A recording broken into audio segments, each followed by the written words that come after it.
what I'm hopeful for and what I actually see happening, I mean, I think that we're on the right track. The birth of a new kind of humanity is going to take place, but there are still a lot of decisions to be made.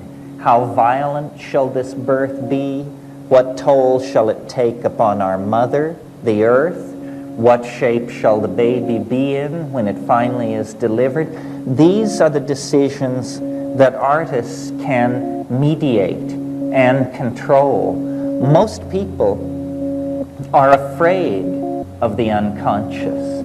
This is why you can have a psychedelic compound like DMT, which is very much like ordinary brain chemistry, appears completely physiologically harmless, only lasts 10 minutes, extremely powerful, and generally in this society you have no takers.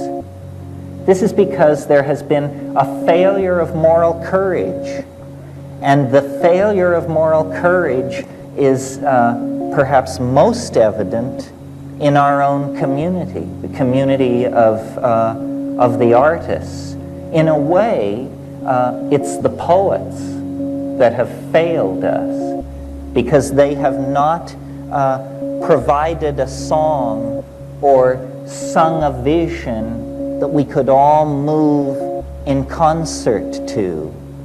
So now we are in the absurd position of being able to do anything, and what we are doing is fouling our own nest and pushing ourselves toward planetary toxification and extinction. This is because the poets, the artists, have not articulated a moral vision. The moral vision must come from the unconscious. It doesn't have to do, I believe, with these post-meaning movements in art, deconstructionism, and this sort of thing. I mean, I'm basically putting out a very conservative, but I think exciting program for art. That art's task is to save the soul of mankind, and that anything less is a dithering while Rome burns. Because if the artists who are self-selected for being able to journey into the other, if the artist cannot find the way, then the way cannot be found. Ideology is extremely alien to art. Political ideology, I mean. And if you will but notice, it is political ideology that has been calling the shots for the last 700 or 800 years. We can transcend politics if we can put some other program in place. You cannot transcend politics into a void. And I believe that a world without ideology could be created if what were put in place of ideology were the notion of the realization of the good, the true, and the beautiful. You know, the three-tiered canon of the Platonic aesthetic. Reconnect the notion of the good, the true, and the beautiful. Then use psychedelics to empower the artists to go into this vast dimension that surrounds human history on all sides to an infinite depth, and return from that world with the transcendental images that can lift us to a new cultural level. The muse is there. The dull maps that rationalism has given us are nothing more than whistling past the graveyard by the bad little boys of science. You only have to avail yourselves of these shamanic tools to rediscover a nature which is not mute, as Sartre said in a kind of culmination of the modern viewpoint. Nature is not mute. It is man who is deaf. And the way to open our ears, open our eyes, and reconnect with the intent of a living world is through the psychedelics. Now, as you know, biology runs on genes, and genes are the units of meaning of heredity. But we could make a model of the informational environment that is represented by culture, and in fact this is done. A word has been invented, meme, M-E-M-E, meme. A meme is not the smallest unit of heredity. A meme is the smallest unit of meaning of an idea. Ideas are made of memes.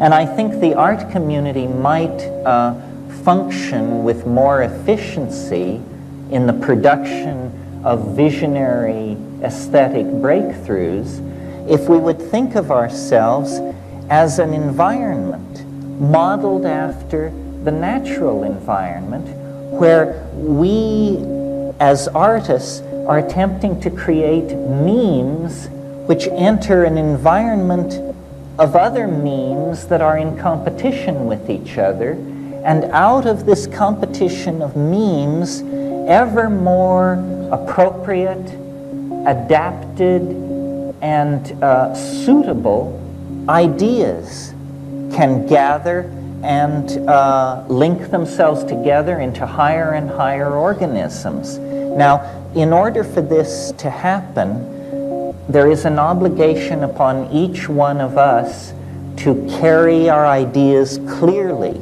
because in the same way that a gene must be copied correctly to be replicated, or it will cause some pathological mutation, a meme must be correctly replicated, or it will cause a pathological mutation. For instance, I would say what the Nazis did to Friedrich Nietzsche's philosophy was a miscopied meme became a toxic mutation inside a culture. So I would suggest to the people in this room tonight that you take a good look around at who's here. Artistic people, psychedelic people look pretty much like everybody else out in society. But we have come here tonight self-selected for our interest in the empowering capacity of psychedelic plants and the empowering capacity of art. So we represent an affinity group, a population with a potential for mutagenic impact on the ideological structures of the rest of society. So look around. Someone here has what you need. And if you can only figure out who it is, you can make a novel connection to move them into a new level of creativity. Well, what is this new level of creativity? Some of you may be familiar with a theme that was very big in medieval religious art, which was the apocalypse of St. John or of somebody. There are a number of these apocalypses. And I think that many of us may come out of a kind of secular background or have not given this kind of a religious idea too much consideration. But my idiosyncratic conclusion, based simply on trying to be honest about the content of the psychedelic experience, is that human history really is on a collision course with a transcendental object of some sort.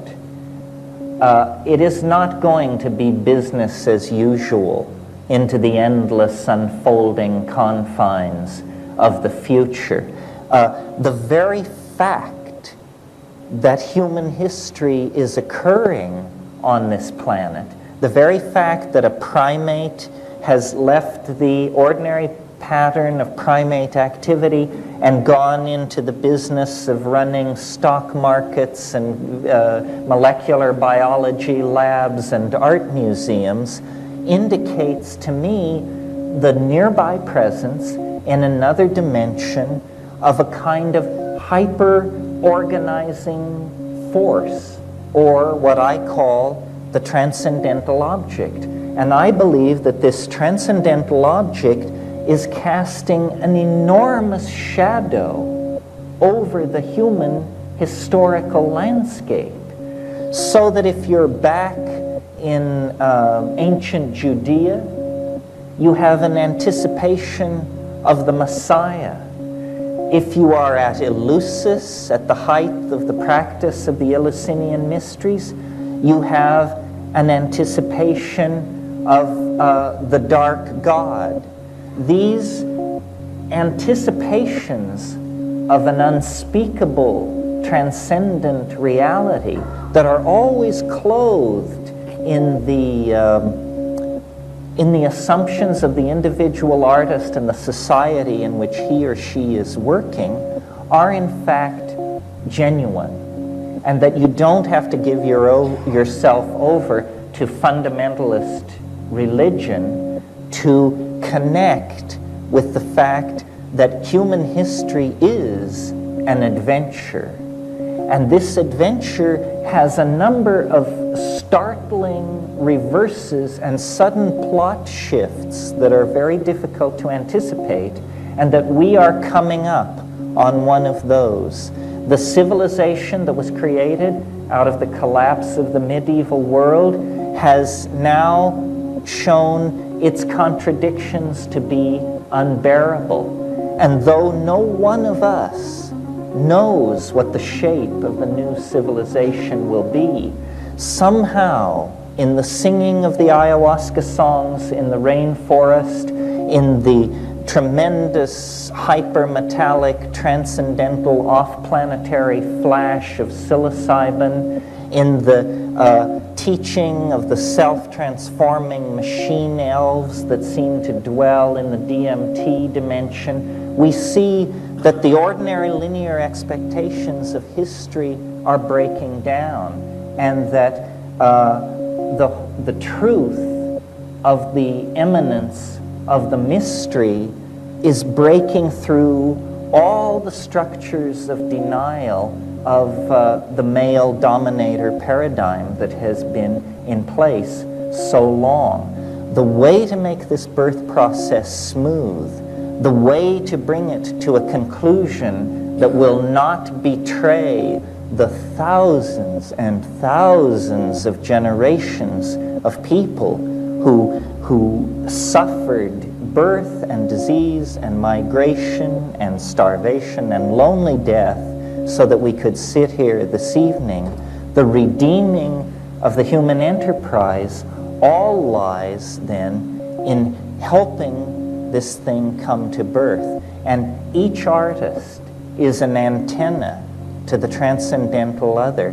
And as we go with our own history into that thing and then create a unique confluence of our uniqueness and its uniqueness, we collectively create an arrow out of history, out of time, perhaps even out of matter, that will redeem then the idea that man is good. Redeem the idea that man is good. This is the promise of art, and its fulfillment is never more near than the present moment. Thank you very much.